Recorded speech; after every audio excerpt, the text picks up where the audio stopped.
My name is Duddy, set up builds and stuff. Today I've got a Void Warlock build. We are going to be featuring Tampering with Death, the Touch of Malice. We're going to also be featuring Tommy's Matchbook. Look at the state of this. We are going to turn our Void Warlock into a Void Turret. We are going to destroy things all the way up to level 50 in Legend Onslaught. Literally, we will be a turret. We've also got Tommy's Matchbook to show you.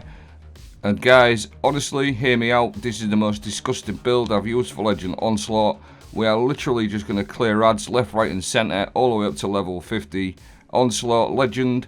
We're also, on this build, you'll notice there, we're going to have infinite devour as well. Literally, and I ain't joking you, infinite devour, so you can't die. The whole build revolves around these exotic legs on the Warlock. Secant Filaments, casting an Empowering Rift will grant you devour.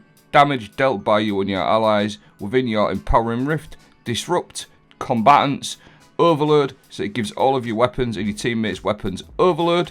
One of the key fragments to run with this one, because this does have a little secret with the Secant Filaments. Echo of Persistence. Void debuffs applied to you have an increased duration. If you look at the Devour there, when you pair this fragment with the Secant Filaments, your Devour goes all the way up to 22 seconds, which is absolutely crazy. Just a little secret, little interaction I just wanted to throw in there. So 22 seconds of Devour. Touch of Malice fits this build absolutely perfectly. It's a scout rifle, 260 rounds per minute, and this feels like a special weapon. The final round in the magazine deals bonus damage drawn from the wielder's life force and then regenerates itself, so you never have to reload. Rapidly defeating 3 targets, restores health. Guardians and powerful combatants count as more than 1 target. It's also got the Charge with Blight perk on there. Precision hits drain combatants' life force and charge up a ball of darkness. 10 hits, 10 precision hits, and that creates a Blight. This Blight also buffs all Weapon of Sorrow weapons by 50%. Not only that, the blinding effect from this does actually stop unstoppable champions. And on top of that, we've obviously got the Secant Filaments for Overload. So we've got Overload and Unstoppable built in with this build too. Put your Rift down, get your Devour going. 22 seconds of Devour, couple of kills, and you are literally an auto turret that doesn't need healing. You heal yourself. You don't need the scrap to heal yourself with this build. The turret mode is activated. Your Void Warlock is absolutely disgusting. It just 2 taps, 1 taps 90% of the enemies in Onslaught Legend. It's absolutely disgusting. There's all sorts more going on with this build as well. We've got things like Void Soul going on as well, adding a 15% weakening effect. But just look at the state of this. With 43, these enemies are just getting absolutely mashed up big time. Just so much damage. No reloading. You've got a Devour. Touch of Malice works perfectly with Devour builds, in my opinion. And again, I know I've already mentioned it, but you do overload everything that when you study inside that rift as well. Overload does actually work against normal enemies as well. It will actually stop them for periods doing their special attacks like invisibility and things like that. So Overload built in is just a really nice added bonus. Just look at the state of this again. Just tapping these enemies like 1 tap in. Look at them. Just as soon as they spawn, they are dead. Absolutely crazy. You'll also notice as well, I'm creating an absolutely crap ton of orbs for my teammates, which we will go into as we go as well.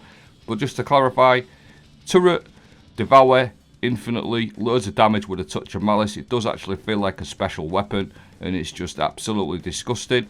If you haven't got this weapon just yet, don't worry, we have got Pantheon coming up next week, and you can choose your raid exotic from there. So I would highly recommend getting hold of this Touch of Malice. It's absolutely broken. I just want to touch on a couple of key bits of the build. Child of the Old Gods. Obviously, we're going to be using our Rift quite a lot to get the Devour going and the Overload. So just adding a 15% debuff from the Void Souls, Child of the Old Gods. Obviously, this works with Devour as well pretty nicely, because whenever you drain and kill things, it gives you class ability, or it'll give you grenade energy. And then obviously, we've got the Empowering Rift to make that Secant Filaments perk work, where you're going to get extra damage for your Empowering Rift. I believe it's still 25% in PvE, so you've got all that going on as well. And while we're on here, it's an obvious one, but this also works pretty good with something like Hammerhead. I've got Rewind Round Target Lock. This just fits nicely with this as well. If you do get some really tanky yellow bars, you can just switch to your LMG, which is overcharged this week. It's just like I said, it's just an obvious one, but just get that hammerhead going as well, which also works exactly the same. Obviously, loads and loads of damage with that going on as well. One absolutely massive fragment for this build is Echo of Vigilance. Defeating a target while your shields are depleted grants you a temporary void overshield. So with things like Touch of Malice and Tommy's Matchbook, it does damage you, but when you've got this Echo of Vigilance going on, watch this overshield. I'm low health, pop, straight away you've got a blue overshield, nice and tanky, and you've also got a devour going on in the background as well. So it's a really crucial fragment to run. What I'll do now, just to sort of finalise all the little bits and bobs, I will quickly run over my aspects and fragments. Child of the Old Gods, we've touched on this a little bit. The main reason why I use this is for the 15% debuff for you and your teammates, really strong. Feed the Void, obviously for the Devour. Defeating a target with Void ability also activates your Devour, as well as a Secant Filaments, Suppressor Grenade or a Vortex Grenade, whichever one you want. They're the two I prefer, and then obviously you've got that Empowering Rift for extra damage. Echo of Undermining, more weakening for you and your teammates, 50% from your grenades. Echo of Vigilance is what we have touched on already. This one is absolutely brutal, a really good fragment to run. Echo of Harvest, because we're weakening everything with our grenades or void souls, loads and loads and loads of orbs, literally spam orbs left, right and centre. Echo of Persistence, which we've touched on for the Secant Filaments. This gets you Devour up to 22 seconds. Quick go over my mods now. Double bomber mod on my class item. This helps with your grenade recharge rate. And then I also like to run an elemental time dilation to make my armor charge have a longer duration. The reason why I like to run a time dilation is to get even more damage on my Touch of Malice with kinetic weapon surges, 17%. You can also switch these out to solar if you run Tommy's Matchbook, which I will show you some Tommy's Matchbook gameplay at the end. Your chest piece, you can just run whatever you want with these. I like to run a concussive and a double resistance mods, whichever it is at the time. On my arms, these are quite important because as well as creating loads of orbs from the fragments, firepower, your grenade final blows creates orbs of power. This is just a really good one to run. And then bolstering detonation gives you loads and loads of class ability energy for your rift whenever you cause damage with a grenade. So it's an absolutely brilliant mod for this build. Helmet, Kinetic Siphon is quite an obvious one to run. You get loads and loads of kinetic kills with a Touch of Malice. But the one thing that really sort of makes this build really shine is the heavy ammo finder. Because Touch of Malice is an exotic primary, you get an absolute load of heavy ammo drops with this build. So you're going to have heavy ammo just literally spamming out, and then a heavy ammo scout for your teammates.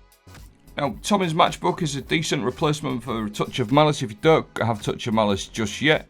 This causes ignitions and scorches as well. Now, you can sort of imagine this also, as we well know with Tommy's Matchbook, this also damages you when you get down to the last few rounds in the magazine. So the more you get damaged, the more damage you do. But obviously you've got that Devour going on to keep you nice and healed. Exactly the same build, except you put solar weapon surges on your legs and it works just as good. Obviously with Tommy's Matchbook, but with it being solar, you bring in all the seasonal artifact perks like Flint Striker, things like that, and you're also going to proc that Rays of Precision whenever you're Radiant, which is an absolutely massive boost. So Tommy's Matchbook or Touch of Malice both work absolutely fine with this build. I prefer Touch of Malice. I've tried both. I don't prefer Touch of Malice. The biggest reason is because you don't have to reload and it fits more into the turret sort of like idea of the build. So having no reloads is absolutely crucial for me, but Tommy's Matchbook does do plenty of damage. That is the video. If you enjoyed the video, give me a thumbs up on the video. Subscribe if you like this type of build. Don't forget guys, it's Pantheon next week, so hopefully if you don't have Touch of Malice you can get your hands on it. Thanks for watching. I hope you have a great weekend.